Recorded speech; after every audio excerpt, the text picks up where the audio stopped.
Oke, Assalamualaikum warahmatullahi wabarakatuh. Kembali lagi di pertemuan kita di mata kuliah Filsafat Bahasa.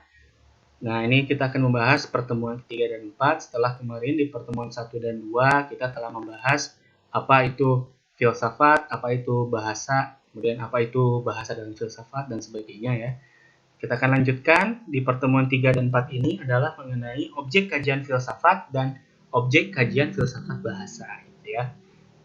Oke, untuk minggu kemarin, maaf jika kemarin saya masuk ke e-learningnya agak sulit ya, jadi karena ada gangguan teknis kemarin. Ternyata selama 3 hari ada gangguan teknis untuk partisi di LabWRC, jadi kadang saya keluar, kadang bisa masuk, tapi setelah masuk beberapa kali komen, kemudian keluar lagi, dan kadang jadi error atau maintenance ya, jadi agak terhambat. Oke. Mudah-mudahan sekarang lancar untuk pertemuan kita kali ini. Oke, kita akan mulai. Cek kajian filsafat dan filsafat bahasa. Nah, apa itu objek? Kalau kita definisikan ya, dari KBBI, objek merupakan hal atau orang yang menjadi pokok pembicaraan. Ya, itu definisi pertama. Ini definisi yang pertama. Kemudian definisi kedua adalah objek itu merupakan benda atau hal yang dijadikan sebuah sasaran untuk diteliti atau diperhatikan.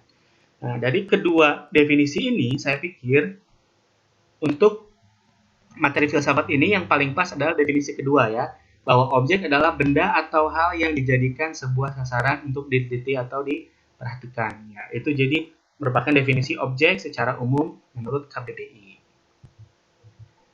Nah, kemudian kalau begitu, apa itu objek kajian filsafat? Ya, itu yang menjadi pertanyaan. Karena tadi secara umum objek adalah sesuatu hal atau benda yang diperhatikan atau diteliti. Lalu objek kajian filsafat itu apa? Objek kajian filsafat ini merupakan hal-hal yang dijadikan perhatian dalam kajian filsafat. Jadi benda atau hal yang tadi tetapi dilihat dari persepsi atau perspektif filsafat. Tuh, objek kajian filsafat. Nah, objek kajian filsafat ini dibagi ke dalam dua. Ya, ada dua bentuk, atau kita sebut jenis atau bentuk ya.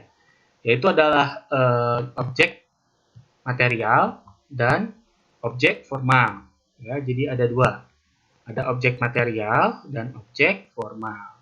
Nah, kita definisikan dulu satu-satu. Objek material dulu. Apa itu objek material dalam kajian filsafat?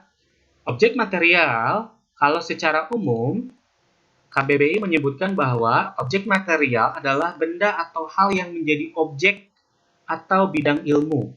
Nah, ini disebut objek material. Nah, kemudian, kalau misalkan kita tambahkan filsafat di sini, berarti menjadi objek material filsafat yang memiliki definisi segala sesuatu yang ada dan mungkin ada. Jadi segala sesuatu yang ada ini disebut sebagai sesuatu yang bisa dilihat secara konkret dan empiris, dan mungkin ada adalah sesuatu yang abstrak dan tidak terlihat ya. Jadi kalau misalkan kita contohkan segala sesuatu yang ada itu adalah segala sesuatu yang bisa kita lihat. Misalkan objek material filsafat adalah manusia. Manusia. Dan yang mungkin adanya apa? Yang mungkin ada mungkin pemikiran manusia, gitu ya. Pemikiran manusia kan tidak terlihat, nah, tapi manusianya sendiri terlihat. Itu disebut objek material filsafat. Oke, contoh objek material filsafat. Nah, tadi ya saya sebutkan ada manusia, bisa alam semesta, bisa Tuhan. Jadi ini sesuatu yang konkretnya manusia, yang tidak terlihatnya pemikirannya. Misalkan memberikan manusia ide manusia. Alam semesta, misalkan sesuatu yang terlihatnya seperti yang kita lihat air, batu, dan segala isinya. Atau yang tidak terlihatnya sesuatu yang gaib misalkan. Itu misalkan saja. Di alam semesta pasti ada sesuatu yang tak terlihat. Itu objek material filsafat.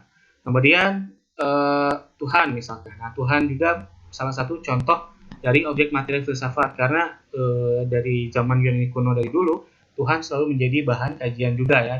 Pemikiran masalah ketuhanan.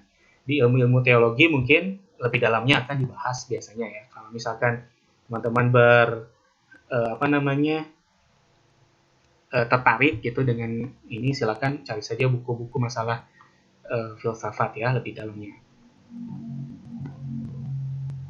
Oke, kemudian kita lanjut ke objek formal. Objek formal itu kalau didefinisikan adalah aspek atau sudut pandang suatu ilmu dalam melihat objek ilmu dan sebagainya. Oke, kalau kita tambahkan di sini filsafat, jadi objek formal filsafat yang memiliki arti sudut yang digunakan untuk menentukan bidang ilmu tertentu. Jadi hampir sama ya. Jadi hampir sama. Ini merupakan sudut yang digunakan untuk menentukan bidang ilmu tertentu. Nah, untuk objek formal ini pasti ditentukan oleh objek materialnya ya. Jadi objek material dan objek formal ini saling berkaitan. Jadi objek material adalah inti atau objeknya yang ada atau tidak ada. Objek formal itu adalah fokus keilmuannya ya, fokus keilmuan dari objek material. Misalkan ya, kita contohkan. Contoh objek formal filsafat itu ada sosiologi. Nah, tadi kita berbicara objek material filsafat adalah manusia. Manusia itu objek formalnya, misalkan ya, dalam filsafat itu bisa sosiologi untuk melihat sosial manusia, kehidupan sosial manusia, psikologi melihat psikologis manusia gitu ya. Kemudian ketika objek materialnya Tuhan, berarti objek formalnya itu adalah teologi yang berkenaan dengan ketuhanan. Itu ya. Jadi lebih ke keilmuannya. Kalau objek formal itu keilmuannya, kalau material itu adalah bentuk materinya atau benda yang menjadikan objeknya, dijadikan atau diperhatikan atau sesuatu yang ditelitinya, begitu ya. Nah, bagaimana dengan filsafat bahasa? Nah, filsafat bahasa tentu saja sama ya, pasti memiliki objek kajian filsafat sama, seperti objek kajian filsafatnya. Nah, jadi objek kajian filsafat bahasa itu sama, ada objek material dan objek formal juga. Nah, objek material dalam filsafat bahasa adalah tentu saja bahasa. Dan objek formalnya adalah tentu kalau kita lihat yang berkenaan dengan bahasa, ada sastra, ada linguistik, gitu ya. Nah, objek kajian filsafat bahasa ini sebetulnya kalau kita lihat itu hampir sama dengan objek kajian bahasa ya. Objek kajian bahasa itu objek materialnya tentu bahasa dan objek formalnya itu sastra dan linguistik juga. Yang membedakan adalah kajian filsafat bahasa ini lebih kompleks lagi. Kenapa kompleks? Karena tidak hanya melihat sastra dan linguistik dari perspektif teoritis saja, tetapi dari sejarah dan historisnya ya, atau historis dari bentuk objek formalnya itu sendiri seperti apa. Bagaimana perkembangan filsafat, khususnya di kita sebut saja perkembangan filsafat yang digabungkan dengan bahasa, atau bagaimana filsafat itu berkembang secara kebahasaan, mungkin seperti itu ya. Jadi filsafat bahasa ini berkenaan dengan bahasa, filsafat dan bahasa gitu. Jadi lebih kompleks, lebih spesifik, maaf. Jadi lebih spesifik dari filsafat secara umum begitu. Jadi itu perbedaan antara filsafat bahasa dan objek kajian bahasa. Oke. Nah, untuk diskusinya teman-teman boleh bertanya atau menambahkan, silakan di forum e-learning akan saya buka lagi. Oke. Ya, terima kasih. Silakan nanti kita diskusikan di forum.